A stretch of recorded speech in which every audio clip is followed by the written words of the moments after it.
7.5 इसके लिए आपके बुक में ही पेज नंबर 317 पे कुछ फॉर्मूलाज दे रखे हैं। पहले ये देख लेते हैं, फिर इसकी सिंपलेस्ट फॉर्म देख लेंगे। जिस क्वेश्चन में आपको ऊपर एक क्वाड्रेटिक लीनियर इक्वेशन मिलेगी, ठीक है, जैसे यहाँ पे मिली हुई है, या फिर एक दूसरी क्वाड्रेटिक इक्वेशन, यहाँ लीनियर इक्वेशन, यहाँ क्वाड्रेटिक इक्वेशन मिलेगी, उसमें आपको पार्शियल फ्रैक्शन को अप्लाई करना है। पार्शियल फ्रैक्शन होता क्या है, इसमें जो नीचे आपको ब्रैकेट्स दिए हुए हैं इसको आप डिफरेंट डिफरेंट कांस्टेंट के नीचे अप्लाई कर सकते हैं। जैसे 1 अपॉन समथिंग या x अपॉन समथिंग आपको ये एक फॉर्मूला दे दें तो आप क्या कर सकते हो, इसको a by x minus A, b by x minus B. इसी तरह से अगर यहाँ पे x माइनस ए का स्क्वायर दे रखे तो क्योंकि यहाँ पे सेम थिंग डबल है तो आप क्या करोगे, पहले एक सिंगल ब्रैकेट में उसको रखोगे और फिर सेकेंड टाइम उसको स्क्वायर करके रखोगे। यहीं पे अगर पावर 3 होती तो x माइनस ए स्क्वायर प्लस यहाँ पे c लगा के x माइनस ए की क्यूब भी आती अगर यहाँ पावर 3 होती तो, ठीक है। तो ये एक दूसरे के ही सब पार्ट्स हैं। अब ऐसा ही क्वेश्चन यहाँ आपको दिया हुआ है, even if the equation is not as linear, यहाँ पे लीनियर दी थी, यहाँ पे ऊपर क्वाड्रेटिक इक्वेशन थी, so what we can do, a by x minus A, same यहाँ पे भी प्रोसेस इसका सेम रहेगा। नेक्स्ट क्वेश्चन में अब ऊपर वाली दो आइडेंटिटीज को मिक्स करते हैं, यानी कि एक की पावर कुछ स्क्वायर या क्यूब ऐसे करके दे रखा है और दूसरी सिंपल एक सिंगल ब्रैकेट में। तो आप क्या करोगे, यहाँ पे x माइनस ए स्क्वायर जो कि हमने ऊपर ही पढ़ा अभी कि अगर किसी की होल पावर स्क्वायर या क्यूब हो तो, और फिर c कांस्टेंट के साथ नेक्स्ट ब्रैकेट आ जाता है, ठीक है। अब कोई ऐसी इक्वेशन जिसमें आपको x square plus b x plus c भी एक क्वाड्रेटिक है लेकिन उसको फैक्टराइज नहीं किया जा सकता, तो उस कंडीशन में आप क्या करोगे, a बाई एक्स माइनस ए इसका तो बनेगा ही, सपोज यहाँ x माइनस बी होता तो इसके लिए एक d कांस्टेंट और लगा देते। अब जिस इक्वेशन का आप और फर्दर इसको स्प्लिट नहीं कर सकते उसके लिए आप क्या करते हो, डबल कांस्टेंट लेते हो, like b x plus c upon x square plus b x plus c. इसी को मैंने सिंपलेस्ट यहाँ अपनी फॉर्म में लिखा है, आप जैसे मर्जी याद कर सकते हैं। जैसे ऊपर कोई भी इक्वेशन है, नीचे अपॉन में x minus B C D है, तो आपको ए बी सी लगा के लिख सकते हो आप इसको। अगर डिग्री सेम आ जाए, डिग्री सेम मतलब जितनी ऊपर पावर बन रही है, देखो x और नीचे भी सेम पावर है, ऊपर अगर कोई बोले कि कितने स्क्वायर्स हैं तो एक्स स्क्वायर ही बनेगा हाईएस्ट पावर, और नीचे भी क्या बन रहा है, highest power x square. Degree अगर सेम हो जाए तो आपने क्या करना है, 1 प्लस और फिर वही a upon x minus C, B upon x minus D. और अगर डिग्री ज़्यादा हो जाए, जैसे ऊपर एक्स क्यूब बन रहा है और नीचे सिर्फ एक्स स्क्वायर ही बन रहा है, तो आपको इस इक्वेशन को क्या करना पड़ेगा, डिवाइड। सपोज आपको मैं ये इक्वेशन ऐसे देती है, एक्स क्यूब अपॉन 1 और नीचे दे देती है एक्स स्क्वायर माइनस 2, तो ये जो एक्स क्यूब अपॉन यहाँ पे प्लस 1 और ये है, इसको आप सॉल्व करने से पहले क्या करोगे, divide. X cube plus 1 x square minus 1, तो ये डिवाइड आपको करना आता है, एक्स से इसको डिवाइड करेंगे, एक्स स्क्वायर एक्स क्यूब बन गया, ठीक है। और यहाँ पे क्योंकि एक्स स्क्वायर है, एक्स स्क्वायर माइनस 2 है और यहाँ पे एक्स क्यूब प्लस 1 है ना, तो जब एक्स एक्स से हुआ मल्टीप्लाई तो एक्स क्यूब बना, और 2 से होगा तो माइनस का 2x। साइन चेंज करते हैं इसको कैंसिल, यहाँ क्या बना, माइनस 2x प्लस 1। ये माइनस जो 2x था वो प्लस का हो गया था तो 2x प्लस 1। अब इसको लिखोगे कैसे, x प्लस 2x प्लस 1, और जिससे डिवाइड किया था वो अपॉन में। अब ध्यान से देखो, अब जो न्यूमरेटर की डिग्री है वो हमने क्या कर दी, डिनोमिनेटर से कम कर दी। इसी तरह से अगर जो इक्वेशन आप सॉल्व ना कर पाए उसके लिए a x plus b double constant जो हमने यहाँ सीखी थी बात, ठीक है। अब करते हैं इसके क्वेश्चंस करोगे तो आपको और अच्छे से ये पार्ट समझ आ जाएगा। क्वेश्चंस के लिए 7.5 का फर्स्ट क्वेश्चन देखते हैं। What is the question, question is integrate the rational function. आपको ऐसे ही लिखा मिलेगा, पता आपको खुद करना है कि आप किस मेथड को अप्लाई कर सकते हो, ठीक है। जैसे यहाँ पे x upon x plus 1 x plus 2, तो हम पार्शियल फ्रैक्शन से ही करके देख रहे हैं इसको। सबसे पहले तो आपने इसको आई मानना है और पूरी इक्वेशन को, इससे पहले जो हमने पार्ट किया था उसमें सिर्फ हम अपर न्यूमरेटर को रखते थे, याद होगा आपको, पिछले हम एक्सरसाइज में करके आए, एक्स इज इक्वल्स टू जो भी न्यूमरेटर होता था और फिर डिनोमिनेटर का डिफ्रेंशिएशन करते थे, प्लस में क्या करते थे, बी। हर एक कई तरह के जो मेथड्स है उससे इक्वेशन सॉल्व हो सकता है। तो हमने क्या किया, यहाँ पे x upon x plus 1 x plus 2 को ए की फॉर्म में लिख दिया, a by something and b by something जो ब्रैकेट्स थे। अब फिर इसका लेंगे हम एलसीएम। एलसीएम आपको लेना आता है, एक्स प्लस 2 ए के साथ चला गया और एक्स प्लस 1 बी के साथ, और नीचे ये एलसीएम में वैल्यू आ गई। इस पूरी वैल्यू से ये वैल्यू सामने वाली कैंसिल होने के बाद हमारे पास क्या बचा, एक्स, ए ब्रैकेट वाली वैल्यू एक्स प्लस 2 और बी ब्रैकेट वाली वैल्यू एक्स प्लस 1। हमेशा ऐसा ही होता है, जो अपोजिट वैल्यूज होती हैं उसको हम स्प्रेड कर देते हैं। अब आप इसको कंपेयर करोगे इक्वेशंस की फॉर्म में, तो ये ऐसे बनेगा कि एक्स एक्स वाले कंपेयर किया तो a plus B is equal to 1, क्योंकि यहाँ x का कॉफिशिएंट क्या है 1। और फिर विदाउट x वाले 2a plus B, 2a plus B, यहाँ पे कोई कांस्टेंट नहीं है तो हमने इक्वल क्या रखा, 0। एक तो है मेथड ये। दूसरा मेथड है, जो आपका ब्रैकेट दिया होता है उसका अपोजिट साइन पुट कर लो। जैसे अगर प्लस 1 दिया तो आप क्या पुट करोगे, -1। जैसे ही -1 पुट करोगे तो ये वैल्यू तो क्या होगी, आपकी वैनिश हो जाएगी, बिल्कुल खत्म, क्योंकि -1 + 1 0 बन जाएगा। यहाँ पुट करते ही आपके पास वैल्यू आ जाएगी। फिर दूसरी बार आप सब्सटीट्यूट करो, x इज इक्वल टू, यहाँ +2 है तो -2, आप ये वाली वैल्यू पुट करके देखोगे तो भी आपका ए और बी का आंसर सेम आएगा। ठीक है, उसके बाद i is equals to integration, हम क्योंकि इसका इंटीग्रेशन करना चाहते थे और ये वाली वैल्यू जो है मैंने ये मानी थी और इसी से सेकंड इक्वेशन बनी थी। हमेशा ये जो सिंपलेस्ट इक्वेशन होएगी ना आपकी, ये जो इक्वेशन है उसको आपने सब्सटीट्यूट करना है। कैसे? ए की वैल्यू क्या थी? -1/x+1, ये आप ये दे सकते, इसमें भी सब्सटीट्यूट कर सकते हो और दूसरे में भी सब्सटीट्यूट कर सकते हो। और बी की वैल्यू क्या है आपकी? 2/x+2। ठीक है, इंटीग्रेशन अब हमें आता है इसका करना। क्या? 1/समथिंग का इंटीग्रेशन क्या होता है? लॉग, यहाँ पे लिख दिया minus sign as it is. फिर 2/समथिंग, 2 तो बाहर आ गया, कॉन्स्टेंट है। x+2 का इंटीग्रेशन क्या हुआ? Log x+2। माइनस का लॉग और प्लस का, तो क्या हमने फॉर्मूला पढ़ा हुआ है इसका? देखो पावर, यहाँ दो फॉर्मूले लग रहे हैं लॉग के बाद जैसे लॉग m लिखा है, n log m, तो ये जो n है अगर लॉग के बाहर है तो ये क्या होता है? लॉग m स्क्वायर, यानी कि m की पावर n स्क्वायर या उसकी पावर में चला जाता है। और यही अगर ऐसे लिखा लॉग m.n, तो इसका मतलब क्या होता है? Log m + log n। और अगर लिखा मिले लॉग m/n, तो उसको लिखते हैं हम लॉग m - log n। तो ध्यान से देखो, यहाँ पे वही बन रहा है, 2 को स्क्वायर में लेके लॉग m - log n क्या बना दिया? Log m/n। ठीक है, ये जो 2 था वो उसकी स्क्वायर में, प्लस c हम कॉन्स्टेंट अप्लाई करते ही होते हैं। अब करते हैं नेक्स्ट क्वेश्चन, सेकंड क्वेश्चन को आप फॉर्मूला से भी कर सकते हो, 1/x² - a² के फॉर्मूला से। और अगर पार्शियल फ्रैक्शन से करें तो कैसा होगा ये क्वेश्चन? क्योंकि हमें पता है ये क्या है, x² - 9 है। x² - 9 मतलब इसको हम a² - b² के साथ क्या लिख सकते हैं? 1/x² - 3² लिख सकते हो इसको, यानी कि 1/x+3 x - 3। दो ब्रैकेट, दो वैल्यूज मिल गई हमारे पास, इसको हमने यहाँ लिख लेना है, लेट a/x+3 b/x - 3। ठीक है, तो a के साथ वही x - 3 को रखा और b के साथ x+3 को रख दिया, और इक्वल में क्या पड़ा? 1। नीचे ये जो वैल्यूज हैं ये आपस में कैंसिल हो जाएंगे आफ्टर टेकिंग एलसीएम। इक्वेशंस बना सकते हो, या फिर जो मैंने आपको मेथड बताया था, +3 है तो एक बार -3 पुट करके देखो, -3 है तो एक बार +3 पुट करके देखो। जिनको इक्वेशन से वैल्यू नहीं सोल्व करनी आती तो ये डायरेक्ट पुट करके आप आंसर्स तक पहुंच सकते हो। ठीक है, जैसे ही इक्वेशन आ गई तो जो हमारा क्वेश्चन था उसको हमने क्या माना था? a/समथिंग b/समथिंग। a क्या है? -1/6 और फिर b क्या है? 1/6। इसका क्योंकि 1/6 है यहाँ पे, ये तो बाहर ही आ जाएगा। इंटीग्रेशन अप्लाई करोगे तो 1/ जो समथिंग है, इंटीग्रेशन ऑफ 1/t का क्या वैल्यू होती है? log mod t। ठीक है, तो यहाँ t की जगह क्या है हमारे पास? x+3, तो log mod x+3 आ गया। यहाँ पे क्या है? log mod x - 3। थोड़ी देर पहले हमने क्वेश्चन किया log m - log n। ठीक है, वो क्या बन जाता है? log m/n। तो यही किया। कई बच्चे कहते हैं कि मैम ये जो 1/6 है क्या हम इसको भी लेके जा सकते हैं पावर में? तो यहाँ पे लेके जा सकते हो होल पावर में, क्योंकि अब log के अंदर ये जो वैल्यू है उसकी ये पावर बनेगी। ठीक, अब करते हैं इसका क्वेश्चन नंबर 3। क्वेश्चन नंबर 3 क्या कहता है? 3x - 1/x - 1 x - 2 x - 3। इस बार आपको क्या दे दी? 3 वैल्यूज दे दी। ठीक है, जब 3 वैल्यूज आ जाएंगे तो हम कॉन्स्टेंट भी कितने लेंगे? 3 लेंगे। That is a/x - 1, b/x - 2 and c/x - 3। फिर जब आप इसका एलसीएम लोगे तो इस बार ध्यान रखना, वी हैव 3 वैल्यूज। तो 3 वैल्यूज को कैसे स्प्लिट करते हैं? जिसकी जो वैल्यू होती है बस उसको नहीं लिखना, बाकी को लिख देना। जैसे x - 1 है तो x - 2 x - 3 a के साथ आएगा, यहाँ x - 2 है तो ये दोनों वैल्यू b के साथ आई, और यहाँ x - 3 है तो ये दोनों वैल्यू c के साथ आएंगी। ठीक है, और फिर एलसीएम की जो नीचे वाली वैल्यू है वो कैंसिल आउट हो जाएगी।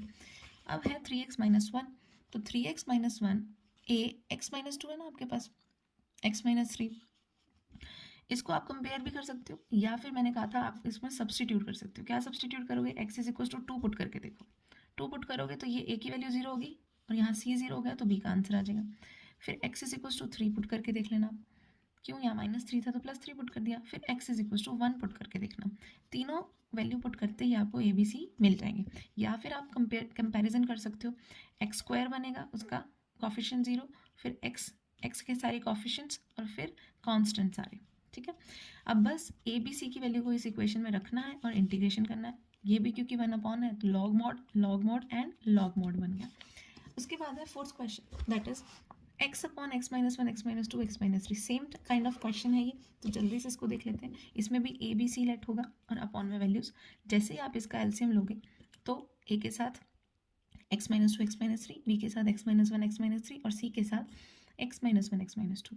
आप कंपेरिजन भी कर सकते हो और यहाँ पे हम क्योंकि जो ब्रैकेट होता है उसका अपोजिट साइन पुट कर सकते हैं, तो x2 x3 और x1 पुट करने पे हमें a की वैल्यू मिलेगी 1/2, b की वैल्यू -2 और c की वैल्यू 3/2 मिल जाएगी। इस वैल्यू को इस a के साथ रख देंगे, 1/2 x minus one -2 x minus to 3 और नीचे x माइनस 3/2 है ना, x माइनस 3। इंटीग्रेशन अप्लाई होगा, 1/2 बाहर, log mod x minus one, minus तो है ही, 2 भी है ही, लॉग मॉड x माइनस 2 और फिर 3/2 लॉग मॉड x माइनस 3 आ जाएगा। ठीक है, next question, question number 5, that is 2x upon x square plus 3x plus 2। पहला काम आपने ये करना है, आपको अगर कंप्लीटिंग स्क्वायर आता है तो उससे इसको ओपन कर सकते हो या फिर आप इसका मिडिल टर्म स्प्लिट भी कर सकते हो। तो हमने यहाँ पे मिडिल टर्म स्प्लिट इसका किया, 2 1 जा 2 करके। ठीक है, तो मिडिल टर्म स्प्लिट आपको आनी चाहिए, 2x अपॉन ये वैल्यू है तो इसके क्या ब्रैकेट बनेंगे, x प्लस वन और x प्लस टू बनेगा। अगर आपको नहीं पता तो हम बता देती हूँ, यहाँ पे मैं x square 3x plus two है ना, तो इसको मैं ऐसे लिख सकती हूँ 2x plus one x plus to, यहाँ क्या कॉमन आ रहा है x, ये बना x प्लस टू, यहाँ 1 कॉमन आ रहा है x प्लस टू, तो इसके ब्रैकेट में क्या value I, x plus one x plus to. ठीक है, जब दो ब्रैकेट बन गए तो हमने इसको दो वैल्यू को दे दिया, a अपॉन और b अपॉन समथिंग। फिर हमने क्या किया, क्रॉस मल्टीप्लाई जैसे हम करते हैं, a x plus two b x plus one और इक्वल में 2x पड़े, नीचे से वैल्यू सारी कैंसिल हो जाएगी। अब हम पुट करेंगे ब्रैकेट्स के अपोजिट वैल्यू को, जैसे यहाँ +2 है तो हमने क्या पुट किया, -2 पुट किया तो एक आंसर आ जाएगा a का, फिर -1 पुट किया तो आंसर आ जाएगा b का। ये दोनों वैल्यू को वापस में इसमें सब्सटीट्यूट कर दिया, a की जगह और b की जगह, और फिर इंटीग्रेशन में यही फॉर्मूला लग रहा है कि जो वैल्यू है उसको बाहर लिख दो, जैसे यहाँ पे ये लिख दिया लॉग मॉड और फिर यहाँ पे 4 log mod, log something minus something है। ठीक है, तो आप इसको आगे फर्दर सॉल्व भी कर सकते हो। नेक्स्ट क्वेश्चन है question number 6। Question number 6 is 1 minus x square upon x 1 minus 2x। ध्यान से अगर देखें तो ऊपर हाईएस्ट पावर क्या है 2 और नीचे भी हाईएस्ट पावर क्या है 2। एक्स को आप मल्टीप्लाई करोगे तो एक्स स्क्वायर बन रहा है, तो जब पावर सेम हो तो आप चाहो तो 1 प्लस करके भी आंसर निकाल सकते हो। सबसे बेस्ट मेथड रहता है, चाहे पावर सेम हो या अगर ऊपर वाली पावर ज़्यादा हो, उसको करने का कि आप डिवाइड कर दो। नीचे क्या बना x माइनस 2x स्क्वायर और अंदर क्या है 1 माइनस एक्स स्क्वायर, तो मैंने क्या किया इसमें, इसको इससे डिवाइड कर दिया। डिवाइड करने के बाद मेरे पास क्या बना, ये हाफ। ठीक है, अगर आपको ये नहीं करना तो 1 प्लस a अपॉन जो क्वेश्चन था हम वैसे भी कर सकते हैं इसको, a upon x plus b upon 1 minus 2x, उससे भी क्वेश्चन सॉल्व हो जाएगा। यहाँ पे क्या किया, ऊपर जो इक्वेशन थी हाफ आया प्लस हाफ और ब्रैकेट में क्या आया, ये देखो 1 माइनस 1/2x को मैं ऐसे लिख सकती हूँ, एलसीएम लेके 2 माइनस एक्स अपॉन 2। ठीक, तो ये जो 2 है वो बाहर हम भेज सकते हैं। नेक्स्ट इज यहाँ पे हमने 1/2 प्लस 1/2 ये एक इक्वेशन बना ली। 2 माइनस एक्स को अब आगे सॉल्व करते हैं, a अपॉन एक्स और b अपॉन 1 माइनस 2x आ गया। अब आप क्या करोगे, x 0 पुट करोगे और x की वैल्यू 1/2 पुट करोगे। क्यों, क्योंकि 1 माइनस 2x है, इक्वल टू 0 रखते हैं तो क्या बनता है 1/2 बनता है। इससे हमारे पास a और b की वैल्यू आ गई और जस्ट हमने इंटीग्रेशन कर दिया। इंटीग्रेशन के साथ हमें ये 3 वैल्यूज मिल गई। Clear. Question number 7। Question number 7 is x upon x square plus 1 x minus 1। तो यहाँ पे देखो एक ऐसी वैल्यू है जिसको आगे आप स्प्लिट नहीं कर सकते और वो क्वाड्रेटिक है, लीनियर नहीं है। अभी तक लीनियर थे तो हम इसको स्प्लिट कर देते थे, जब दो पावर है तो कांस्टेंट भी कितने लेने पड़ेंगे, 2 लेने पड़ेंगे, क्योंकि हम उसको सॉल्व नहीं कर पा रहे हैं ना। तो x upon x square plus 1 x minus 1 को क्या लिख दिया, यहाँ पे क्योंकि स्क्वायर है इसको लिखा ax plus B upon x square plus 1 और फिर c लिख के अपॉन में क्या लिखा x माइनस 1। वापस वही काम, क्रॉस मल्टीप्लाई, इसके साथ x माइनस 1 रख दिया और इसके साथ एक्स स्क्वायर प्लस 1। जब भी हमारे पास स्क्वायर आया तो आप ध्यान रखना कि एक्स स्क्वायर प्लस 1 आप इक्वल 0 रखोगे और x square is equal to -1 होगा। तो क्या हम इसमें -1 पुट कर सकते हैं, क्या एक्स स्क्वायर कभी भी -1 के इक्वल होगा, कभी नहीं होगा। ठीक है, तो यहाँ पे क्या होगा, सिर्फ x माइनस 1 का 1 पुट होगा और फिर आप इसको इक्वेशन से बना के सॉल्व करोगे। कैसे, मैंने आपके लिए इक्वेशन बना रखी है यहाँ पे। इक्वेटिंग कैसे कर सकते हो आप, देखो एक्स स्क्वायर के कितने कॉफिशिएंट है यहाँ पे, ये a प्लस सी। ठीक है, एक्स स्क्वायर का a प्लस सी बना, इक्वल में एक्स स्क्वायर है नहीं है तो इक्वल आया 0। एक्स के कॉफिशिएंट देखो b माइनस ए और कोई नहीं है, तो b माइनस ए तो है हमारे पास, कहाँ पे है, एक्स का कॉफिशिएंट है ना यहाँ पे 1, इधर से b माइनस ए लिया कॉफिशिएंट और इधर से 1 लिया। और फिर देखते हैं हम यहाँ पे -b प्लस सी, जो विदाउट कांस्टेंट है तो माइनस बी प्लस सी जो है वो क्या दे रखा है 0, यानी कि सी इज इक्वल टू बी आ गया। आप इसको वैल्यूज़ को तीनों इक्वेशन को सॉल्व करोगे तो आपके पास ए बी और सी का आंसर आ जाएगा। इस वैल्यू को आपने इक्वेशन में पुट कर देना, पुट कर दिया मैंने, इंटीग्रेशन करना है आप इसमें। इसको सॉल्व मत करने लग जाना वरना वापस से सेम इक्वेशन बन जाएगी। तो इसको अलग अलग सॉल्व करेंगे, इसके नीचे एक्स के प्लस 1, फिर 1/2 के अपॉन में एक्स के प्लस 1, और ये तो है ही। इसका हम क्या करेंगे I1 I2 I3 मान लेंगे। क्यों? क्योंकि यहाँ पे देखो सब्सटीट्यूशन लग रहा है I1 में। अब ये जो क्वेश्चन है वो कॉम्प्लिकेटेड होंगे, थोड़े से लॉन्ग होंगे। रीज़न उसका ये कि आपको सब्सटीट्यूशन भी इसमें प्रैक्टिस करवा दी जाएगी। जैसे यहाँ पे ऊपर एक्स नीचे एक्स के प्लस 1 है, तो ऐसे क्वेश्चन में एक्स के प्लस 1 टी लेट हुआ तो एक्स टी एक्स बन रहा है ना हमारे पास, हम यही करके आए लास्ट एक्सरसाइजेज में।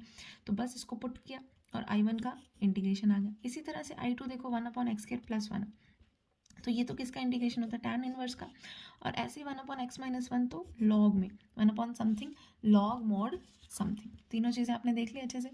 क्या करेंगे हम, इसको अब जो इक्वेशन थी उसमें सब्सटीट्यूट कर देंगे and this is our result.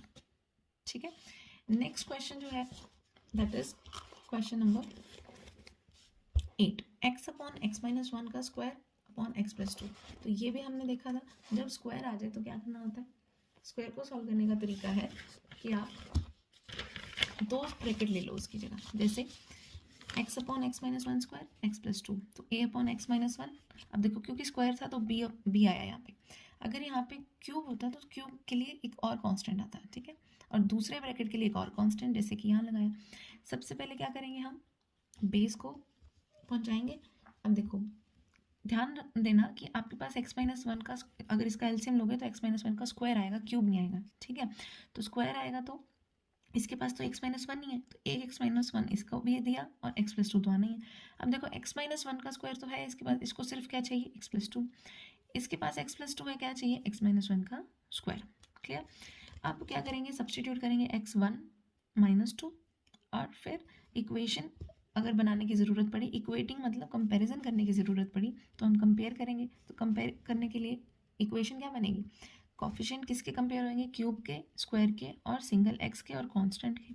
ठीक है, तो हमारे पास a की वैल्यू आ जाएगी 2/9, b की 1/3 और c की वैल्यू -2/9। इन वैल्यूज़ को इसमें a b c में पुट किया, a की जगह वैल्यू रखी, b की जगह c की जगह। a का इंटीग्रेशन तो सीधा लॉग मोड बन रहा है, b का इंटीग्रेशन देखो पावर है यहाँ पे लीनियर की, तो उसको हम सॉल्व करेंगे तो -1/समथिंग आएगा। यहाँ पे 1/समथिंग को लॉग में लिख सकते हैं, ठीक है। लॉग में जब 2 वैल्यूज हो जाए, log m - log n, log m/n बन जाता है, ठीक है। नेक्स्ट क्वेश्चन है question number 9। Ninth question is 3x + 5/x³। अब देखो यहाँ पे ये x के क्यूब वाली टर्म दे रखी है, हम x के क्यूब को सॉल्व करने के लिए आपको इसके जो कॉमन है आप इसमें ले सकते हो। कॉमन लेके ये क्वेश्चन हो जाएगा x³ - x², और यहाँ पे तो मैंने इसके फैक्टर्स बना दिए, that is x-1 square x+1। जब स्क्वायर आ गया तो मैंने दो कांस्टेंट भी ले लिए और x+1 तो था ही। कंपेयर जब करते हैं, क्योंकि x-1 का स्क्वायर है ना यहाँ पे, तो हम क्या लेंगे, इसका एलसीएम x-1 स्क्वायर और x+1। तो a के साथ एक बार एक x-1 तो था, एक x-1 दे दिया और x+1, b के साथ x+1, c के साथ x-1 का स्क्वायर। अब आप वैल्यू क्या पुट कर सकते हो, या 1 या -1। जब हमारे पास कांस्टेंट 3 है लेकिन वैल्यू हम 2 ही पुट कर रहे हैं तो हमारे को इक्वेशन बनानी पड़ती है, ठीक है, इसका यानी कि कंपैरिजन करना पड़ता है दूसरे साथ। तो इक्वेशंस में आपके a + c और b - 2c बनेगा, जिससे आपके पास a की वैल्यू आ जाएगी -1/2, b की वैल्यू आ जाएगी 4 और c की वैल्यू आ जाएगी 1/2। इन वैल्यूज़ को आपने ए बी सी में पुट करना है और फिर उसके बाद इंटीग्रेशन अप्लाई कर देना, ठीक है। मेन थिंग इज दिस कि आपको कंपैरिजन करना आना चाहिए, ठीक है, कि कौन सी वैल्यू कंपेयर किससे हो रही है। अगर आपको कंपैरिजन में प्रॉब्लम आ रही है तो मैं इस पर अलग से वीडियो बना दूंगी, ठीक है। Next is question number 10। अब क्वेश्चन नंबर 10 में देखो 2x - 3/x² - 1 2x + 3, ठीक है, ये आपका 10th क्वेश्चन है। अब इसमें क्योंकि देखो स्क्वायर आ गया, यानी कि वही हम पहले तो ये देखेंगे क्या इसको हम स्प्लिट कर सकते हैं, बिल्कुल कर सकते हैं। ये बन जाएगा a + b a - b, क्योंकि x² - a² लिखा जा सकता है इसको। जब 3 ब्रैकेट्स आ गए और लीनियर है तो हम a b c को दे देंगे, और फिर हमें बेस को सेम करना तो आता है, a के साथ बाकी के 2 ब्रैकेट, b के साथ अनदर 2 ब्रैकेट्स और c के साथ अनदर 2, ठीक। अब क्या करेंगे, इसकी मैंने इक्वेशन, जो मैंने ऊपर कहा था कि आपको इक्वेशन बना के भी समझा देती हूँ, वैसे ही इक्वेशन दोनों तरीके से हो रहा है। आप इसमें x की वैल्यू -1 पुट करना, x की वैल्यू 1 पुट करना, और x की वैल्यू देखो -3/2 पुट करोगे तो ABC का आंसर आ जाएगा। पर मैंने यहाँ पे आपको इक्वेशन भी बना के दिखा दी। क्या है इक्वेशन? सामने 2x - 3 तो पड़ा है। अब a को अंदर मल्टीप्लाई कर दिया, b को अंदर मल्टीप्लाई कर दिया, c को अंदर मल्टीप्लाई कर दिया, फिर जितने x² थे ना उसके कॉफिशिएंट लिख लिए, जितने उसमें से x थे उनके कॉफिशिएंट लिख लिए, और जितनी विदाउट x वाली टर्म्स थी उनको लिख लिया। अब क्या इनको कंपेयर कैसे? देखो x के इधर है क्या? नहीं है, तो इक्वेशन क्या बनी? 2a + 2b + c = 0, एक इक्वेशन बन गई। उसके बाद x है क्या? इधर है बिल्कुल, क्या है? 2, तो इसको a + 5b = क्या रख दिया? 2, x से x तो कैंसिल हो गया। फिर कांस्टेंट है क्या उधर? बिल्कुल है, क्या है? -3, तो इस इक्वेशन के इक्वल में क्या लिख दिया? -3। So these are my 3 equations. इनको फिर एलिमिनेशन से सॉल्व किया तो ये आंसर आ गया। क्योंकि ये कॉम्प्लिकेटेड हो जाता है, इसीलिए मैं कहती हूँ कि आप डायरेक्ट वैल्यू पुट करोगे, ABC के आंसर्स आ जाएंगे। अब बस a, b और c की वैल्यू उसी मेन इक्वेशन में रख दी और फिर इंटीग्रेशन अप्लाई किया। 5/2 बाहर, log mod x + 1, 1/10 बाहर, log mod, फिर 24 और ये 5 बाहर। क्योंकि x के साथ 2 था तो 1/2 यहाँ पे एक्स्ट्रा में हमें लगाना है। हमेशा याद रखना, x के साथ जो वैल्यू होती है उसका भी आपको डिनोमिनेटर में लिखना होता है, ठीक है। तो ये था हमारा 10th क्वेश्चन। अब उसके बाद हम करते हैं इसका 11th क्वेश्चन। 11th क्वेश्चन में क्या है? 5x अपॉन x + 1 x² - 4 है। तो x² - 4, 4 को मैं क्या लिख सकती हूँ? 2 का स्क्वायर, तो a + b, a - b इधर भी बना सकते हैं। और साथ में क्या पड़ा है? x + 1, वही a, b और c तीन आपको कांस्टेंट बनाने पड़ेंगे। क्वेश्चन नंबर 11, तीन कांस्टेंट कैसे? x + 2, x - 2 लिख सकती हूँ मैं इसको, ठीक है। और a b c को दे दिया, a के साथ बाकी दो की वैल्यू, b के साथ और c के साथ, ठीक है। फिर 5x ही रह जाएगा सामने, क्योंकि नीचे वाली वैल्यू से सारी नीचे वाली वैल्यू कैंसिल हो जाएगी। अब मैंने किया सब्सटीट्यूट। मैंने आपको बताया था आप x की वैल्यू क्या पुट करोगे? -1, x की वैल्यू क्या पुट करोगे? 2, ठीक है, माइनस का, और x की वैल्यू को आप -2, तो 2 भी तो पुट कर सकते हो ना। तीनों वैल्यू पुट करके आपके पास a, b और c का आंसर आ जाएगा। इसको आप इस मेन इक्वेशन में रखना और इंटीग्रेशन करना। इंटीग्रेशन ज़्यादातर लॉग वाले फॉर्मूले का ही हो रहा है कि 1/समथिंग का इंटीग्रेशन क्या होता है? लॉग मोड वैल्यू, ठीक है। उसके बाद आपका 12th क्वेश्चन, जिसमें आपको लगे कि ये क्वेश्चन में थोड़ी ट्रिक है, उसको आप सर्कल कर सकते हो, अपनी बुक पे ABC की वैल्यू रख सकते हो, ताकि आपको कहीं और सर्च वगैरह ना करना पड़े और डायरेक्ट आप आंसर्स करते जाओ। 12th क्वेश्चन है x³ + x + 1/x²। देखिए ध्यान से कि यहाँ पे ऊपर न्यूमरेटर की पावर ज़्यादा है, तो जब पावर ऊपर वाली ज़्यादा तो इसको क्या करना पड़ेगा? हमें डिवाइड। मैंने आपको डिवाइड यहाँ पे करके दिखा दिया। x² - 1 और ऊपर वाली वैल्यू आप रूट में लिखेंगे। अब देखो यहाँ पे पावर 3 है, मुझे इसको 3 बनाने के लिए क्या देना पड़ेगा? एक x देना पड़ेगा, तो यहाँ x लिख लिया, x × x² x³ x × -1 -x। Sign change करेंगे, माइनस प्लस, ये कैंसिल हो गया, प्लस का x और प्लस का x 2x हो गए, और ऊपर वाला 1 एज इट इज। अब क्या किया? इस x को लिख लिया यहाँ साइड में, इस 2x + 1 को लिखा यहाँ पे, और वापस। अब ध्यान से देखो, ये तो सॉल्व हो रहे हैं। अब ये जो है इसको हम लेट कर लेंगे। क्या लेट करेंगे? जो अब तक कर रहे थे हम, x² - 1 को क्या लिख सकते हैं? x + 1 x - 1, a b, और a b का क्या कर दिया हमने? इसको एलसीएम ले लिया। एक बार आप पुट करोगे 1 प्लस का और एक बार पुट करोगे माइनस का, तो a और b की वैल्यू आ जाएगी। इस a b की वैल्यू को हम इसी इक्वेशन में पुट कर देंगे। x तो है ही, इसको मैंने ये माना था, तो a वैल्यू पुट कर दी और b वैल्यू पुट कर दी। इंटीग्रेशन करेंगे तो क्या आएगा? x का x²/2, इसका 1/2 log mod x + 1, इसका 3/2 log mod x - 1 + c आ गया। उसके बाद है क्वेश्चन नंबर 13th क्वेश्चन कहता है 2/1 - x 1 + x²। 1 + x² को आप स्प्लिट नहीं कर सकते, इस वजह से हम क्या लेंगे? 2 कॉन्स्टेंट्स लेंगे, bx + c ले लिया, और 1 - x के लिए एक सिंगल कॉन्स्टेंट। जैसे ही आप इसका एलसीएम लोगे तो you have a bracket this value and bx + c। अब क्या करोगे आप? यहाँ पे आप इसको वापस, मैंने इक्वेशन फॉर्म में आपको बता दिया, क्योंकि x² + 1 है, आप x² = -1 नहीं पुट कर सकते, क्योंकि ये आपको कभी रिजल्ट मिलता ही नहीं। तो इक्वेशन बनाएंगे, a को अंदर मल्टीप्लाई किया, bx + c को इनसे मल्टीप्लाई करवाया, यानी कि bx दोनों से फिर c दोनों से, होगा क्या?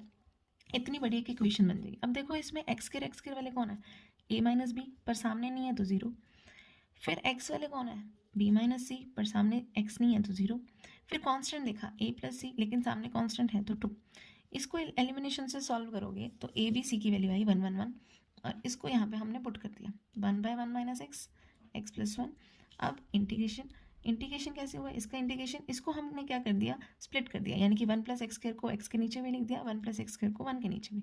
क्यों ऐसा किया, क्योंकि हमें यहाँ दिख रही थी सब्सटीट्यूशन। जैसे ही 1+x² को t लेट करेंगे तो ऊपर बन रहा है x dx। जितनी जल्दी मतलब आप ये क्वेश्चंस करते जाएंगे ना, आपको ध्यान में आता रहेगा, अच्छा यहाँ तो सब्सटीट्यूशन, ठीक है। तो यहाँ जस्ट हमने x क्योंकि माइनस था तो माइनस बाहर ले लिया, इंटीग्रेशन अप्लाई किया यहाँ पे भी और यहाँ पे भी। Next question is question number 14, 3x - 1 upon x + 2 का स्क्वायर। तो क्योंकि यहाँ पे स्क्वायर दे रखे हैं तो इसको पहले सिंगल लिखेंगे और फिर इसका स्क्वायर है तो उसकी पावर 2 लगा देंगे। सॉल्व करेंगे, एलसीएम तो क्या आने वाला है, x + 2 का स्क्वायर ही आने वाला है। तो a के पास तो एक ही है, तो a को क्या दे दिया, एक हमने वैल्यू दे दी, a के साथ x + 2 आ गया और प्लस का b। अब क्या किया हमने, कंपेयर किया, चाहे आप इक्वेशन लगा लो, इक्वेटिंग लगा लो, क्योंकि कांस्टेंट 2 है और ब्रैकेट 1 की है तो इक्वेटिंग करना ही पड़ेगा। तो a की वैल्यू आएगी 3, इस वैल्यू को यहाँ पुट कर दोगे, a की वैल्यू 3 कैसे आई, x - 2 पुट करोगे ना जब, तो आपके पास कोई ना कोई आंसर आ जाएगा, उसको सब्सटीट्यूट करोगे तो दूसरे का आंसर आ जाएगा। फिर इसकी वैल्यू यहाँ पे पुट कर दी और इंटीग्रेशन को अप्लाई कर दिया। क्वेश्चन की पैटर्न सेम है, ठीक है, आपको जस्ट क्विकली गो थ्रू होना है। अब ये क्वेश्चन थोड़ा सा डिफरेंट है एज कम्पेयर टू अदर्स। यहाँ पे x4 आ गया -1, तो हमें 4 - 1 को भी सॉल्व करना आता है। 1 इसको मैं लिख सकती हूँ स्क्वायर की स्क्वायर -1 स्क्वायर, यानी कि a² - b² a + b a - b। अब प्लस इस पे तो अप्लाई नहीं हो रहा, लेकिन इस पे वापस से a + b - b अप्लाई हो रहा है। तो मेरे पास आगे टोटल 3 ब्रैकेट्स, लेकिन कांस्टेंट आएंगे 4। क्यों, क्योंकि ये जो ब्रैकेट है ये आगे सॉल्व नहीं हो रहा। तो a बाय समथिंग यानी कि x + 1, b बाय x - 1 और cx + d x के +1, इवन e तक जा सकते हैं ये, ठीक है। एलसीएम जब आप लोगे तो a के साथ बाकी दो के ब्रैकेट, इसी तरह b और फिर cx + d। सब्सटीट्यूट क्या क्या कर सकते हैं, x की जगह -1 था, x की जगह 1 पुट कर सकते हो, -1 पुट कर सकते हो इन दो ब्रैकेट से, ठीक है। और फिर इक्वेटिंग की हेल्प से आपके पास a, b और c और d की वैल्यूज़ के आंसर्स आ जाएंगे। इन सारी वैल्यूज़ को आपने पुट कर देना जो मेन इक्वेशन थी। इंटीग्रेशन में वही सेम फॉर्मूला है, लॉग अगेन लॉग, फिर अपॉन में a² + x² आते हैं तो उसको क्या लिखते हैं, tan इनवर्स x लिखते हैं, और ये हमारे पास क्या आ जाएगा, इसका एक आंसर आ जाएगा। उसके बाद 16th क्वेश्चन एक मेथड भी है और एक क्वेश्चन भी है, इसीलिए इन्होंने यहाँ पे एग्जाम्पल में साथ ही हिंट दे रखा है कि जब भी आपको x की पावर मिले n यहाँ पे अगर 4 होता तो मैं मल्टीप्लाई करती x की पावर 3 से, 3 होता तो मैं मल्टीप्लाई डिवाइड करती x की पावर 2 से, ठीक है। तो वही इन्होंने लिखा है कि x की पावर n हो तो आप क्या करोगे, x की पावर n - 1 से मल्टीप्लाई डिवाइड करोगे। तो वही हमने किया। ऐसा क्यों किया, ऊपर तो बन गया x n - 1, नीचे क्या है, यहाँ देखो x पड़ा है और यहाँ x n - 1 है, तो ये टोटल बेस सेम है, पावर प्लस होगी, इसकी पावर 1 है, इस 1 से ये 1 कैंसिल, यहाँ क्या बचा xn, अंदर भी xn है। तो अगर मैं xn को t मान लूँ तो इसका आंसर क्या आएगा, n x n - 1 d, ये जो n है वो कहाँ चला गया, dt के अपॉन में।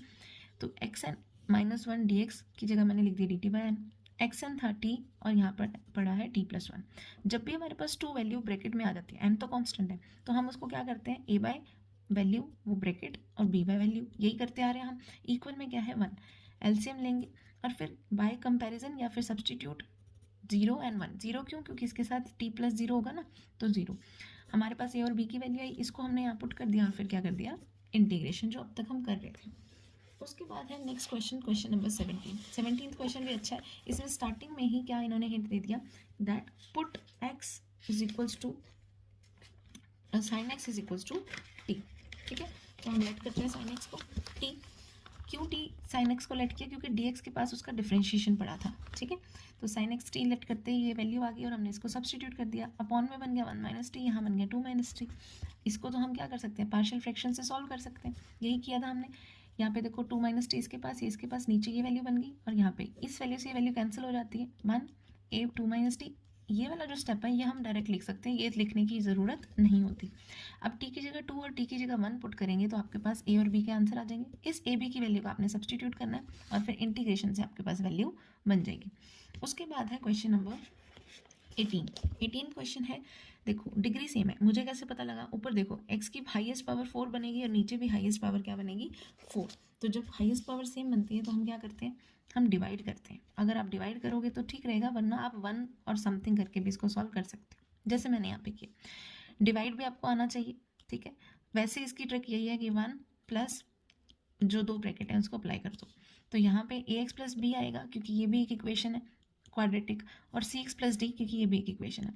एलसीएम जब आप लोगे, ठीक है, तो आपका आंसर आ जाएगा। अब मैंने यहाँ लिखा है कुछ भी पुट नहीं करने की ज़रूरत, कोई फ़ायदा नहीं है। क्यों? क्योंकि देखो एक्स स्क्वायर प्लस 4 है, ये जैसे ही एक्स स्क्वायर इज इक्वल में जाएगा तो माइनस बनेगा, पर कभी भी स्क्वायर का आंसर माइनस नहीं आता, ठीक है।